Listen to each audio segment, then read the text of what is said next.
Hello. I am not going to feel pressure to bring laughter to your life, by the way.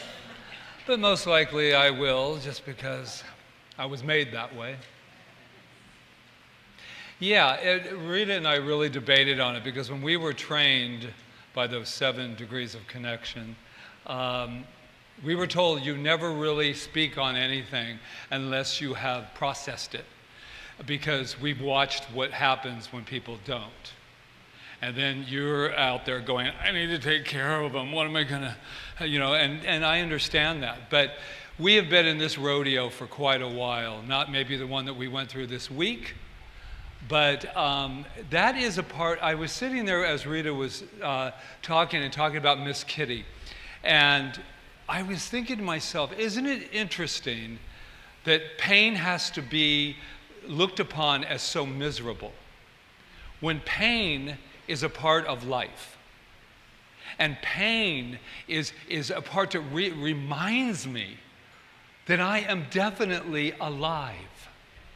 And I'm not promoting that pain's a really good thing to bring in constantly, and I'm not even saying that it's necessary, but when it does show up, how are you going to meet it and not be ashamed of it or put judgment on it? And that was probably the hardest one all week, is not to put judgment, because you want to, you don't want to. So how are you doing? I was just telling somebody met me on I run on Kaua'i path, and she just knew about it, so she just reached to open up her arms to me, and that's all it took. She hugged me, and I was like, bleh. So I said to Jonathan today, I said, I've been doing what I consider to be called the ugly crying. You know what I'm talking about. Not the one in the movie where a little tear drops down, and then you go, oh, that's a tender moment, isn't it? No, we're talking face distorted and just animal, howling. And there's a part of me, I look back on this whole thing about believing, and I'm thinking, as you're out there and these things happen to you, and you start, I howled. And I went, oh my God, as all the neighbors pulled down their shades and the shit, they were like, who in the hell? Oh, it's those two again. It's those cult leaders. What are they doing now?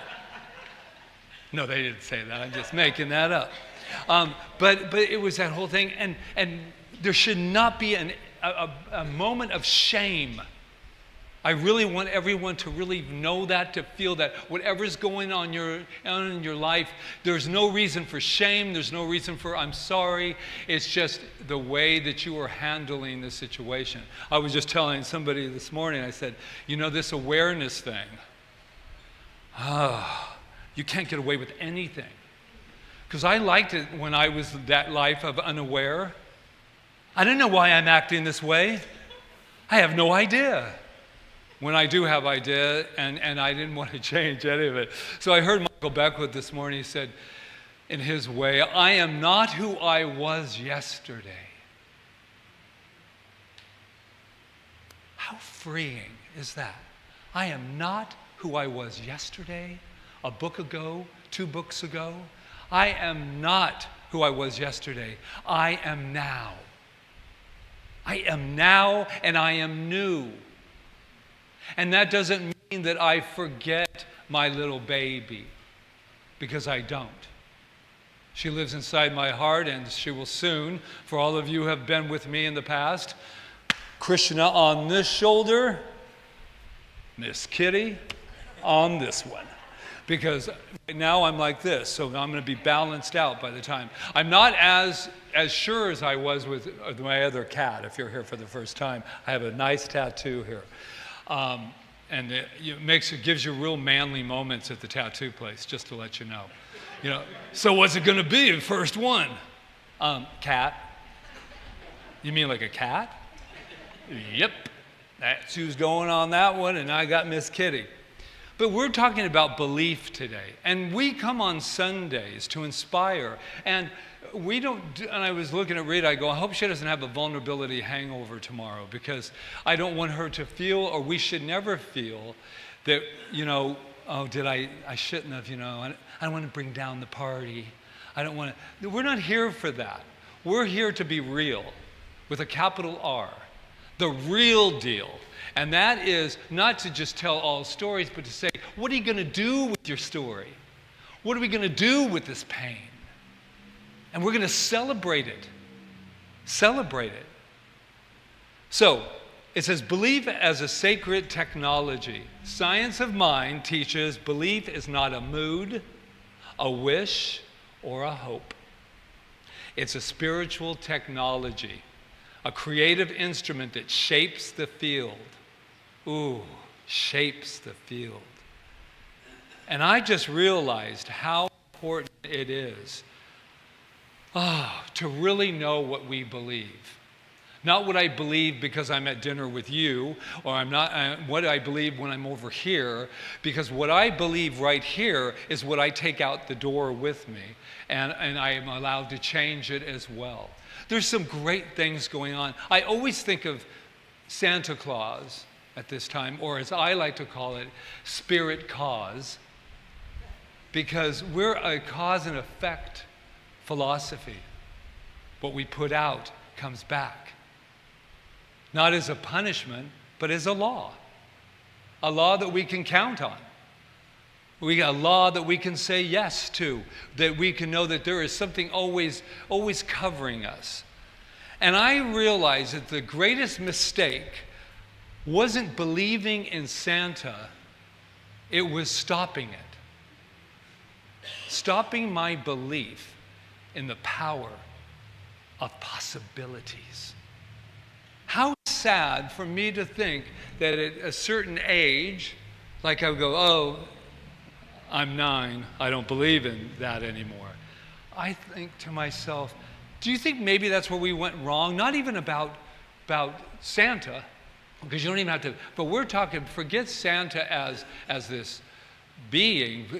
Think of Santa as pure potentiality, pure field, that ho of existence that can allow you to be and do and have anything you want if you just believe.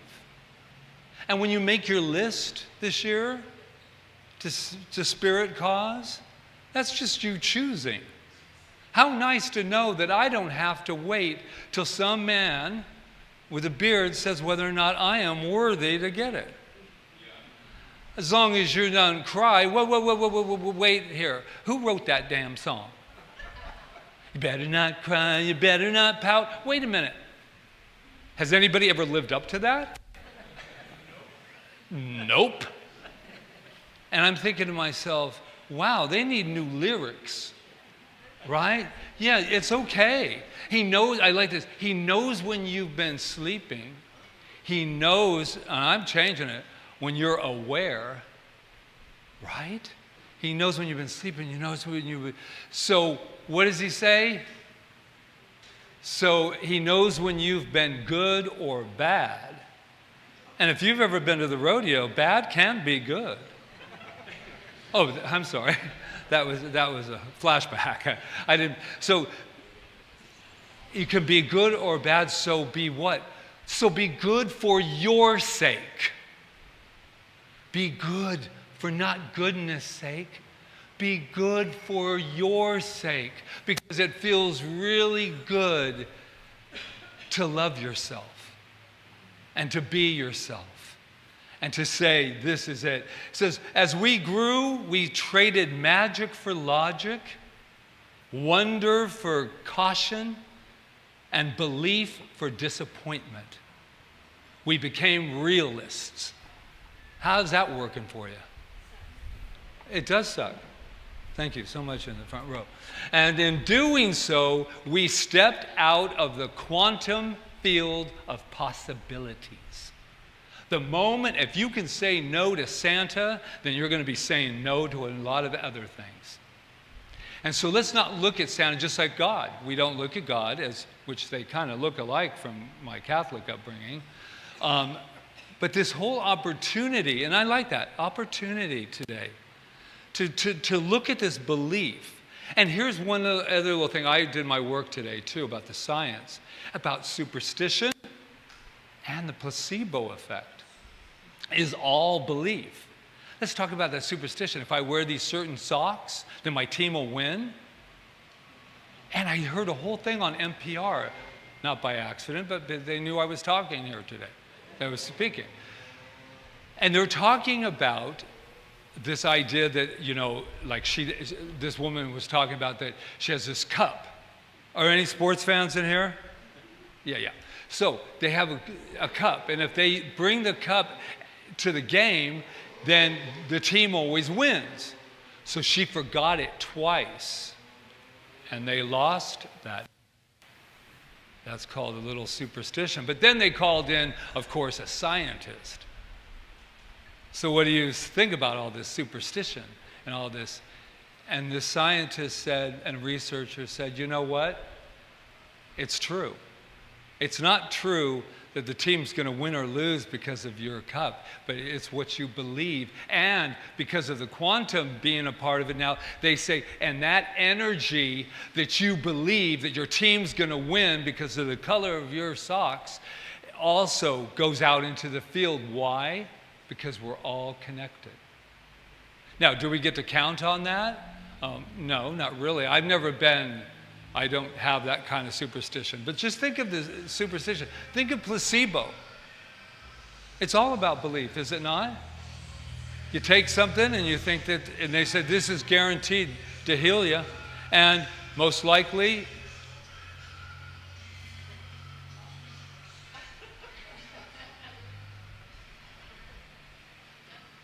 yeah. That is called being in the moment, by the way. So we're talking about, what I've realized this week with everything is how powerful our beliefs are, and how we have the opportunity in every moment not to change it for the sake of changing it, but to really embrace this thing called life. And what I realized with Miss Kitty that happened like that, I said, wow, I could go two ways with that. I could get very paranoid and going, God, anything could happen at any time. It's not a random, because I don't believe it's a random universe. Because if I did, I wouldn't get out of bed. I would be hiding underneath the covers all day, thinking that something's going to fall on me. I have to know, not that I control the world. I didn't control that, but I am controlling of how I look at it. And here's what I celebrate with all of us in this belief system.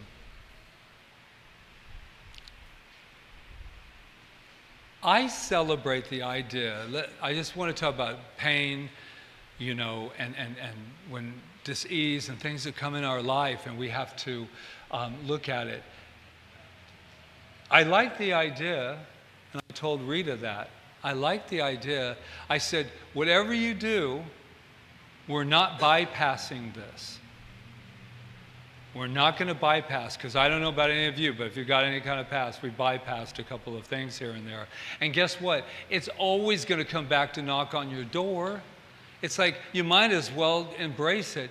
And I said, and I was feeling horrible, and I was feeling all these feelings, and anger, and,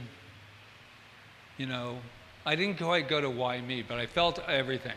I've never been a surfer, but I surfed every emotion you could imagine this week. And I thought to myself, why would I suffer about loving something so deeply? What did I think? I was going to get out of it? Have you ever loved anyone, loved anything? It doesn't even matter if they're still alive. I've loved a lot of people that are very much alive, but we're not together. And I thought to myself, I said to Miss Kitty, I said, this is a kind of, I don't want to discredit you at all. It's worth all the pain in the world to love. To love. Yes? Yes, I don't know anybody who's ever gotten out of pain, of loving. And that's okay. So, it says, belief becomes sacred when the child and the infinite meet. And that's my thing about sacred technology, It's like I need to go back to childlike wonder. And I need to go back, not to hide the cat that something happened to the cat, like we do sometimes with, our kids. We don't want our kids to be feeling that. But it says, belief is the mold into which the infinite pours itself. Ooh, it's like a good, delicious dinner, isn't it? Belief is the mold into which the infinite pours itself. And what am I pouring in? And what am I allowing in? And so I think we should take this month, if I were to give direction, which we really don't, but I will, I think we should take this month to find out what we really do believe. At least I'm going to do that. That's going to be what do I really believe? What do I believe without a shadow of a doubt? And I do believe in Santa Claus, or better known as Spirit Cause. I do believe that we can go beyond our pain. I do believe that Miss Kitty is in the field now. And I do believe that my love is what's supporting her. I do believe that I love Rita. I will say what happened yesterday. I was driving home from my run and doing my thing, and we were having a little luncheon thing happening, and my intuitive nature said, buy Rita some flowers. And I went, yeah, but you know how much they cost? It's not Friday at Safeway. No, I didn't say I'm kidding. But I went, we're kind of running late. I'm going to stop by Safeway now. I'm sweating. I'm going, oh. Then Miss Kitty came full force. And she said, nothing. I could not drive fast enough to Safeway. Because the one thing I do know, if anything were ever to happen to her, and I didn't stop by Safeway, I would spend the rest of my life. So I thank Miss Kitty for reminding me that every minute, every moment is a blessing that we get to celebrate. Yeah? Namaste.